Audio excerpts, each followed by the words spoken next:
Hello everybody and welcome to Forever Rugby on Forever Sports. It is Bulls versus Sharks this weekend, 6:15 kickoff at Loftus Versfeld, a repeat of the 2020 Currie Cup final from earlier this year, and a very interesting clash because I think it's two teams who often get the better of each other. I think it's one of these clashes that always goes each way. I wouldn't say it's really a clash if you look at sort of the last sort of 4 or 5 games.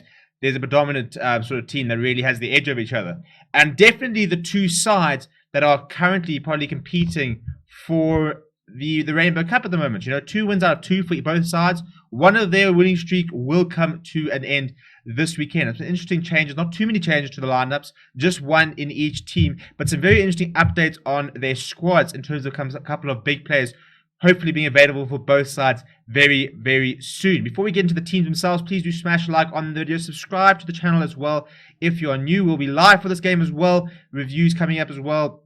We've got Stormers versus the Lions as well, which has been quite a good game in the last couple of clashes they've had. So it should be another weekend of some very interesting rugby in South Africa. So if we look at the sides, we're going to start with the Bulls side. And first things first, the big name is back in the side is Arno Botha. He comes in for Albert Lowe, who shifts to the bench at the expense of Nizam Carr. The other big change is Trevor Inyakane is back on the bench in place of Jacques Van Rooyen, which is a massive boost, not only the Bulls, but also the Springboks. So if we're looking at this Bulls side, it's a very, very settled team at the moment. It's the third week in a row that we're seeing quite a similar team.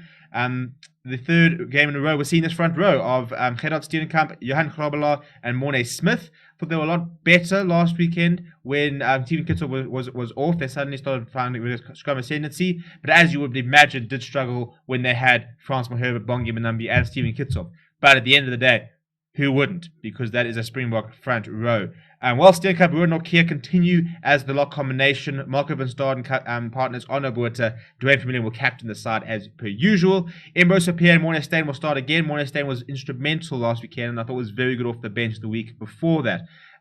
He's part of the Springbok alignment camp, so once again, sort of proving that despite his age, he still has a lot to contribute and a lot to give South African rugby. The rest of the backline, Trevino Jacobs, Madosh Tambwe continue on the wings. Madosh Tambwe with a fantastic brace last weekend. His move to Pretoria definitely paying off, playing some fantastic rugby. Cornel Hendricks has been sublime, continued his form preparation series from the Currie Cup, for Super Rugby Unlocked. He partners Marco Jansen van Vuren in the midfield.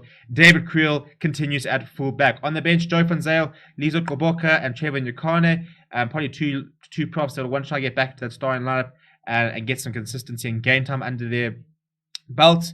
And then Janko Swanepoel and Albert Lowe cover the rest of the scrum. Off the bench, we're also going to see the two Griquas recruits, Zach Berger and James Verity-Am, as well as Chris Smith. So in terms of the Bulls, the big news for them is that Marcel Coetzee could hopefully start returning towards the end of the month and is set to, in theory, make an appearance in the Rainbow Cup. The Rainbow Cup's last games are on the 12th of June. That is the last game week. And Marcel Coetzee, there's hope that he'll be back towards the end of the month.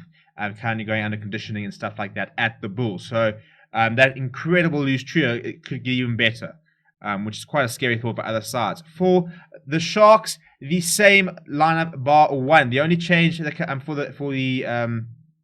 the team is Jaden Hendricks has come in place of Grant Williams, with Sanele Nohamba taking Hendricks' place on the bench. And I think it's a very good move. I think Jaden Hendricks is the number one scrum half at the Sharks. I thought he was very good last weekend when he came on against the Lions.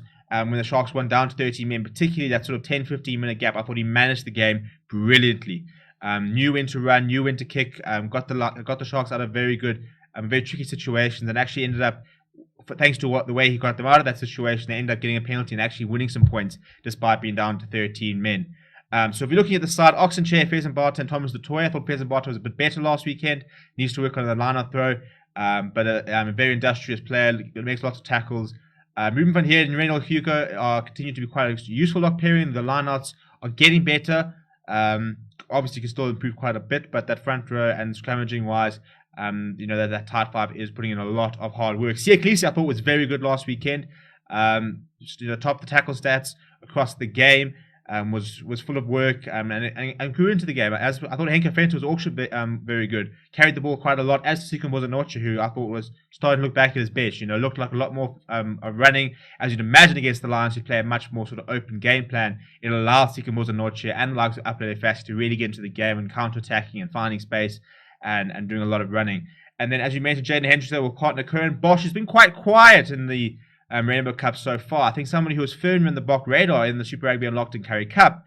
But I think if we're going to judge on the preparations, on the Rainbow Cup, maybe starting to fall away a little bit. He hasn't been particularly impressive. I thought he's been all right, but quite average. And I think in a time where we're worrying about Andre Pollard, who's missed Montpellier's last 2 games after making his injury return, that is why Morné Steyn is back in the Bok frame. You've got Yelton Yankees, who's just gone over to France to get some playing experience in the top 14.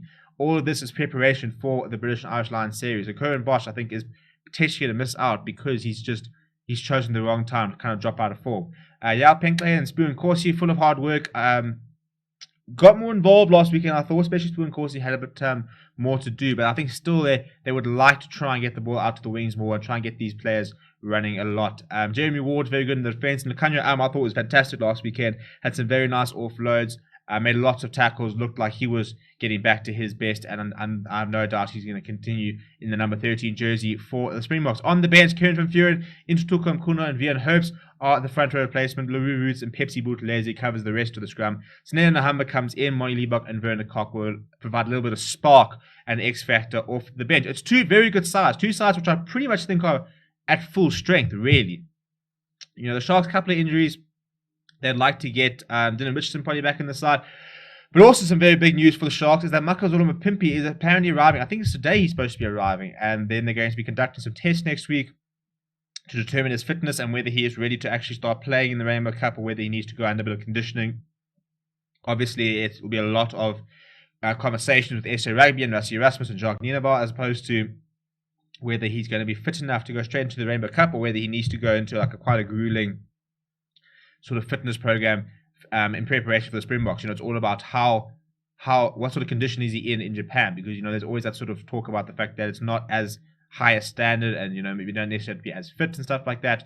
And so they're going to have to try and sort of see out what he is. But that's what I'm saying. 2 big players that could be coming in for the Bulls and the Sharks in the couple of weeks. Marcel Coetzee for the Bulls, Makazole Mapimpi back for the Sharks. Would be fantastic to see him back in South Africa and playing his rugby here. So let me know what you think is going to happen in the game. I'm going to go Bulls by 5. I think it's going to be quite a close game, and I think that Bulls pack is when they start to sort of gel.